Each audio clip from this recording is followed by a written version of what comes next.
4th, the Museum of Fine Arts Houston will open a new exhibit called Floating World by Tokyo, London-based artist duo A.A. Murakami. The exhibit combines science, art, and nature to immerse visitors in a unique environment of light, fog, plasma, and sound.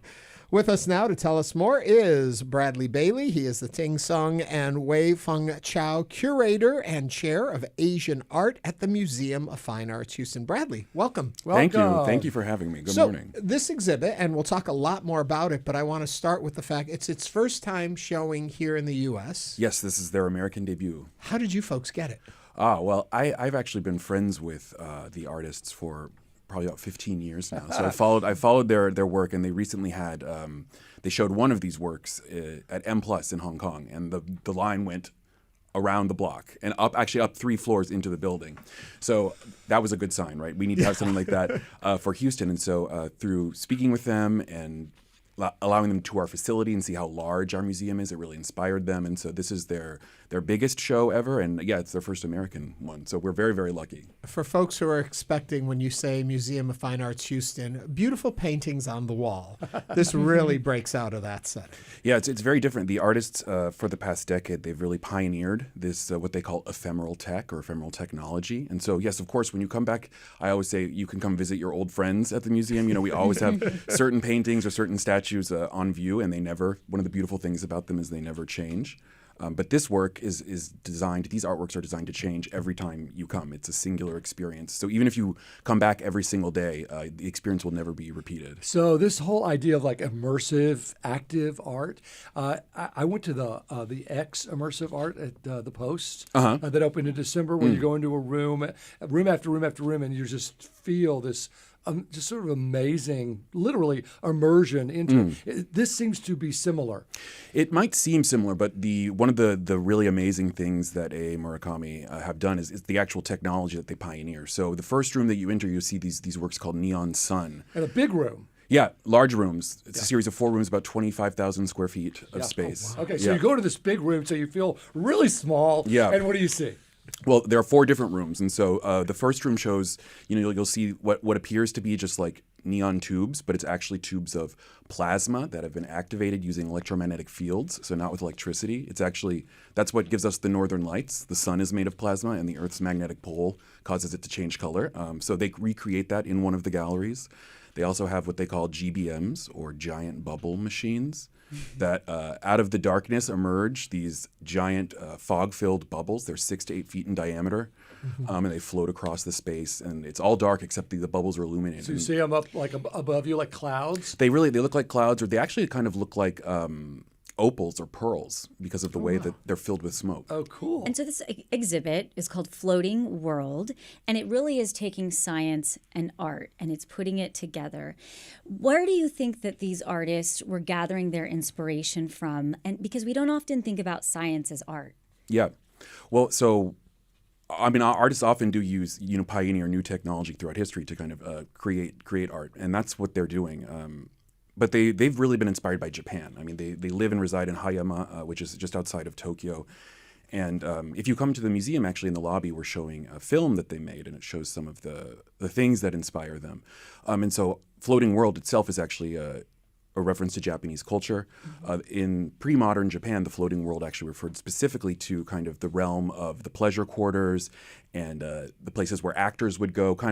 It's originally a Buddhist concept about all of these material things that you're supposed to resist. But in pre-modern Japan, they flip it, and it becomes all of these things that you're supposed to revel in. And outside of the stresses of everyday life, you can go kind of release and experience this new environment. And so that's really what these, drawing on aspects of Japanese culture, each of these 4 different environments really releases you from the stresses of everyday life, I think. I was in Tokyo back a few years ago, and that is exactly the way I would describe the city. It is one of the most advanced cities in technology, but yet you have these incredible temples right in the city that are ancient. And so hearing the merging of that we get to experience just a little bit of that here in Houston is incredible. Speaking of the merging of ideas, when you walk into something like this, in this particular exhibit, you're overwhelmed by the visual of it all, the sound, the look, the feel in there. What do the artists want us to discover in this moment of seeing the atmosphere around us? Yeah, well, they often talk about this concept, this Japanese concept called mono no aware, which means it's the impermanence of things, and it's kind of it's somewhat beautiful. They always talk about the falling cherry blossom. It's beautiful, but it's also kind of melancholic because it's dying.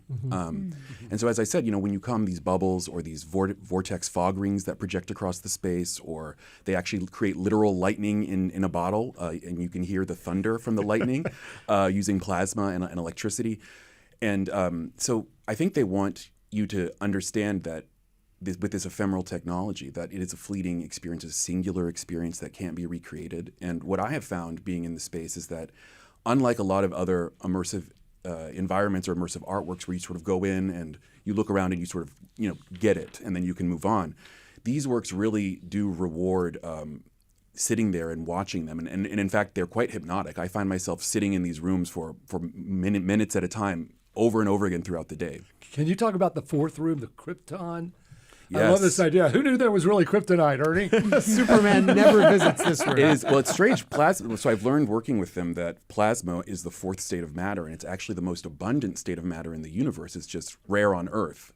And so but you could still get it. And so they have tubes. They have tubes filled with plasma, and they're hanging from the ceiling in this orange kind of void. It's a fog-filled room, and they have a sequence, and when they activate, as I said, they create lightning. So if you look closely, there's no wires or anything in the tubes. It's just arcs of lightning zipping through each tube. And of course, with each lightning strike comes a little thunder. Yeah. And the artists say, and it really does, it sounds like crickets. And in Japan, these crickets, the suzumushi, the bell cricket, they're a seasonal word. And so they herald the arrival of fall, kind of the end of summer. And so since this exhibition is running through September, the artist thought that was a wonderful way to kind of end the show. How is the show unique to us here in Houston as to what they've presented before? Well, this is the very first time that they've actually been able to do multiple environments at once. Typically, when they showed the Royal Academy, or when they showed in Hong Kong or in Korea, they often do one room.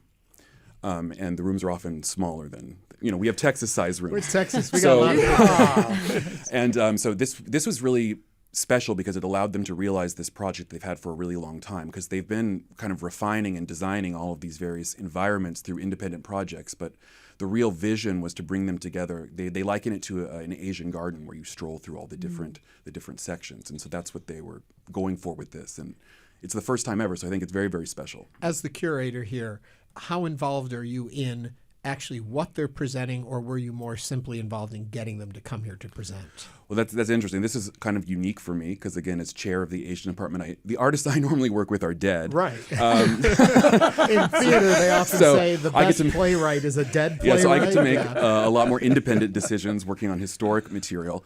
But no, I worked with them to kind of do the interpretive texts and come up with kind of the overall concept, also to shape kind of the marketing and the vision.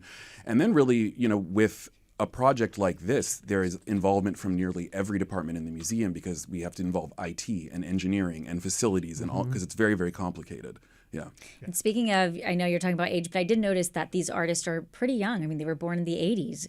So how involved were they talking to you and making sure that they wanted their vision to come to life? Well, first of all, I love that 80s is still young. Thank you. As his fellow 80s Look baby. around your 80s, yes, right. So us millennials, we will hold on for as long as we can. Yeah.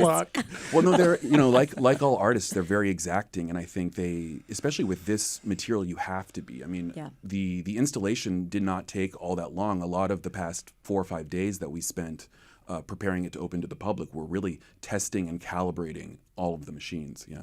Quick question on nuts and bolts. Yeah. I know you spend days in the room. What the average person, about how long will it take to go all through 4 rooms? I think you could, if you wanted to watch the entire sequences of all of the things, I think it would probably take you about a half hour. Nice. How long do you suggest people stay in the room? I think we'll have to see how popular it is. We're going to have to move them through. You know, we're going to have to keep them moving. But Stop loitering. Move yeah, along. exactly. But they really, because actually, I mean, these artworks, the effect upon entering each new space is people literally do stop in their tracks. So we have had to have discussions about keep moving through the space, please. But I think that the artist would love for you to stay for as long as you would like. As long as you want. We have seating in there. It's a very, very, especially the fog ring work is a very meditative environment, very peaceful. Thanks for coming. Thank you for having me. Bradley.